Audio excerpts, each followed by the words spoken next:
Hi there, thank you so much for clicking the thumbnail and being interested in my work. In this video I share with you my techniques and tips on how I achieve black hair. Be sure to watch it right through till the end because here and there I'll be slowing things down in real time so you can take a closer look. So let's dive in and take a look.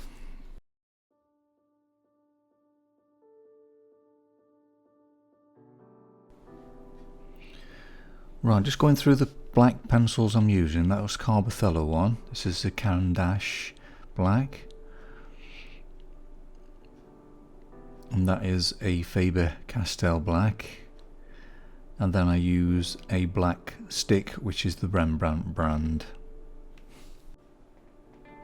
These are the initial pencils I've chosen, but these will change as I progress with the study. As I'm doing this freehand, I just put a center point in the center of my board and a center point in the reference. It is scaled up to just a small study. It's actually 5 inch by 4 inch. And from this center point I'm working out the angles. With the outline it's all about angles and sort of relation with each other. So imagining the angles from one point to another. If you want to know more about how I draw the outline, this is an in-depth video I've got on my channel, 3 ways how to draw the outline, so please check that out if you want a more in-depth look at it. And basically what I'm doing here is just getting angles right, just getting the basic shape of where things are. It's all relative, so you're working out angles from one point to another and then just keeping your reference image really small so you see the whole thing, and this will enable you to actually see all the shapes and not get sort of tunnel vision on one area, because you can, if you blow your reference image too much up, you can get lost in it and you start to draw things too big and you don't fit the rest of it in. That's another reason why I put a center point, because everything's relative. It all sort of goes from that point and fits the area. And the pencil I'm using is a Carbothello 708 grey pencil. Now keeping things simple, so I'm just using these 2 basic pencils for the underdrawing, which is the Carbothello black and the Carbothello white, along with the basic sort of primary colours and a green there for the flesh tone. Now the purpose of the underdrawing or underpainting is to just get things down and redraw the outline and work on just getting the shapes correct and the placement of where everything goes. This is really relaxing because it learns you to be free-flowing and spontaneous and just connect to the rhythm and the flow of the hair, and don't get too concerned with the actual details. I would recommend trying to get as close as you can to the reference image. Don't have to be exact, but if you can keep it very similar, what that does, it makes it so that you've got something to follow, so you don't get lost in all the detail. Because if you just put things down randomly, then you get a bit tense because you lose your way. But if you've got a similar shape, it keeps everything in balance and it keeps everything sort of relaxed and you really enjoy it more. So these stages I do is just to keep everything fun. Even the detail stage is fun. It's not taxing because all this preparation just takes all the tension out of it. Please bear in mind though that the reference image you're seeing on screen is a full-on view, where what you're seeing on the painting is actually in perspective because it's on the easel, so this is quite foreshortened a little bit, so it looks slightly different proportions, but it is more or less the same as what you're seeing on the reference image. And for the skin tone I'm using a warm red, ultramarine blue, yellow ochre, and then to desaturate the red I occasionally use a little bit of olive green, but this is just the basic underpainting, so it's just roughly getting the shapes correct.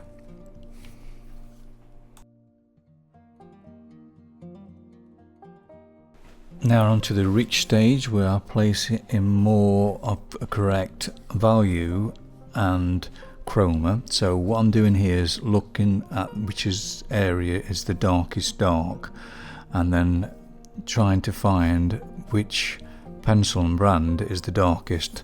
Now the first one I put on was Carbothello. Now this is a Caran dash, which is darker still, but even darker than that is the Rembrandt. So for the darkest dark, I've used the Rembrandt stick. And then what I do then is squint my eyes to see the values in the reference image and try and place the similar value to the darkest dark to where other areas are the same shade. And this will create the balance and also the anchor to the painting. I use the 9 value system, which is 4 lights, 4 darks and a mid-tone. This is a scale I did from the graphite work, but you can still use it for pastels. What I do next then is to find the lightest light, so I'm just placing in a bit of Caran dash white in that sort of area. What you got then is your lightest and then your darkest, then it gives you an idea what's in between, so it's a case of comparing all the time. Here's some of the colours I'll be using to glaze over the hair. If you're enjoying this video, why not subscribe? It's absolutely free, and then you're sure not to miss any of my future videos. Now with the rich colour stage, it's still a blocking stage, so I'm not really concerned too much about detail. This stage is all about getting the values more correct and the actual chroma. So I'm working on trying to get the colour balance by just playing about, moving things around. And again, it's play, so just enjoy moving it without worrying about the details. Now when you really start to open the heart and let go in the mind, you'll be surprised what amount of colour you see in black hair. It's amazing really when you really see it. I mean, there's warm browns, blues, greens, purples, all sorts of really wonderful colours. There's warm and cold colours as well, which you play against each other, which creates depth and it creates form within the hair, so it don't look flat, it gives it body.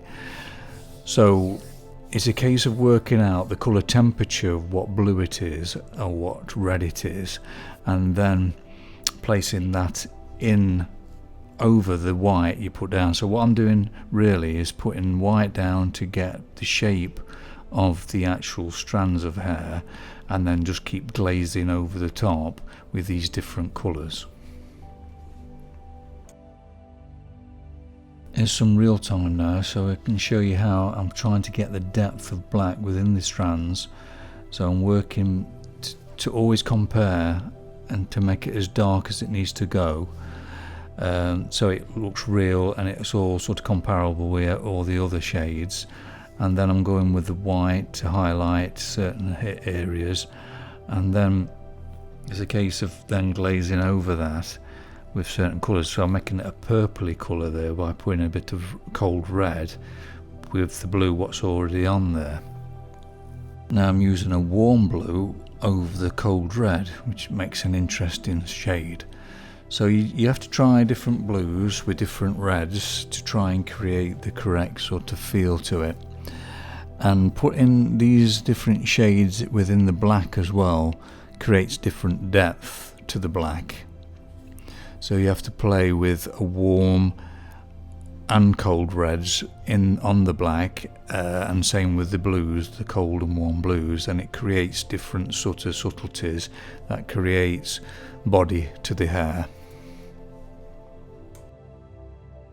Just like to take this opportunity to thank all my Patreons for their wonderful support every month. I really appreciate it. It really does make a difference. If you're interested in actually and considering joining me on Patreon, there's a link in the description below which you can find more detail.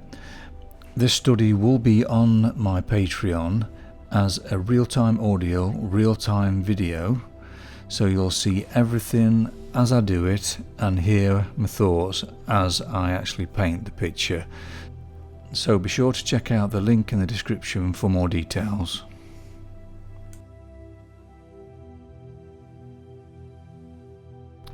Now some of the highlights need to be really fresh, so what I use for that is a Caran white, because it's really crisp and vibrant, and then when I glaze over the top with colour, this freshness still comes through, so it creates like a shimmering effect.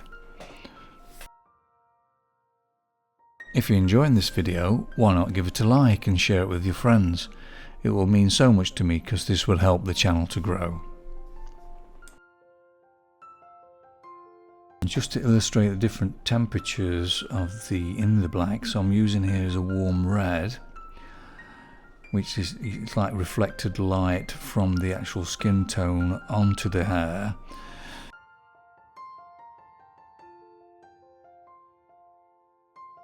So it suggests really opening your vision, seeing the whole thing, and sense the difference between the values and the colour. Now to see the values you need to squint the eyes, and now to see the colour you open them. So it's coming from one to the other, so you open your eyes wide to see the colours and different subtleties, and then you squint them to see the actual values, and it's just working on them constantly and comparing one section of the hair with the other sections, and making sure everything's balanced, and making sure that darkest dark keeps the darkest dark, and then variations of the other darks in between. So you have to make sure that you don't go too dark in some areas but don't need it, or too light, so you have to really make sure that everything is subtly correct.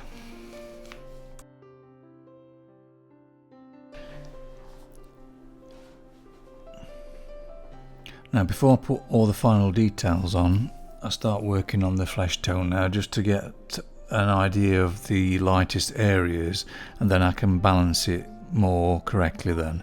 So with the skin tone, I'm using Caran 5% flesh tone, I'm using the pink mix, and I'm also using the Caran white, and then I'm using the Carbothello olive green, warm red, yellow ochre, and the ultramarine blue from the Contier Paris.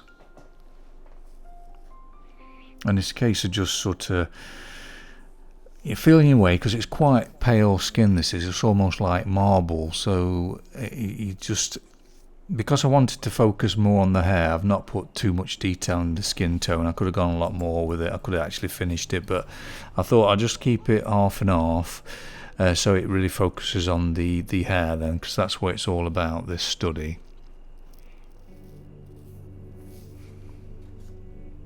Just adding the detail now in the hair. I'm using the Faber-Castell black, as this is a hard pencil. It's harder lead than the rest of them, so it makes it so you can sharpen it really to a sharp point, and it makes fine lines. So it's really good for details and just putting them little bits of strands everywhere.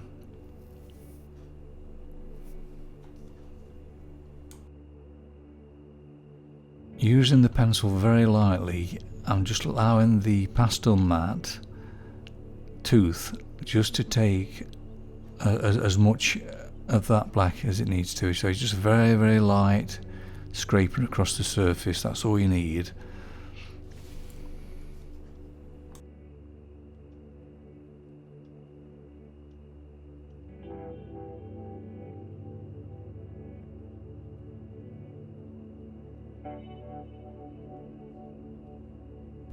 Along with these fine details and all, I'm just being aware of the actual values and making sure that I don't do the highlights too light, so make sure I keep glazing over with the correct shade. So I'm glazing all the time, putting those little details, glaze over again, details, glazing over, just being aware that it has to be the right value, because you can lose the value if you're not careful when you start putting the details on, and then the highlights look too light, so you have to be very aware and keep checking to make sure everything's balanced. Now I'm slowing it down really to real time now, so you can see how I'm using this pencil to put the very fine details in. So it's just a case of, like I mentioned earlier, it's just let it flow across the actual pastel mat. Now I'm using the side of the pencil because I use a knife to sharpen my pencils, and it makes it so you can actually get really fine lines as well, so you don't have to rely on a point. You can keep turning your pencil to find another edge. Now if you want to see how I sharpen pencils, if you check out that Portraits for Beginners in my channel, you'll find how I sharpen pencils with loads of other tips I give you regarding portraiture, so please check that out in my channel.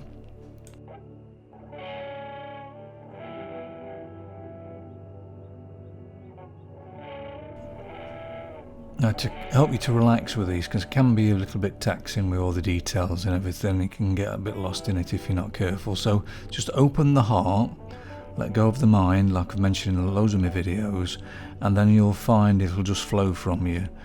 So that's the secret, and the key to all this is to just open the heart, come from that area rather than thinking, because the thinking part of you will cause tension.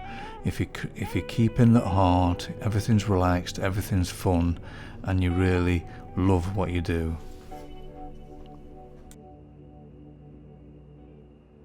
Hope you've enjoyed this tutorial. Thanks for watching it right through to the end. Here's the finished study at the correct angle. If you're interested in watching some more of my videos, here's some links that you might be interested in. Take care and bye for now.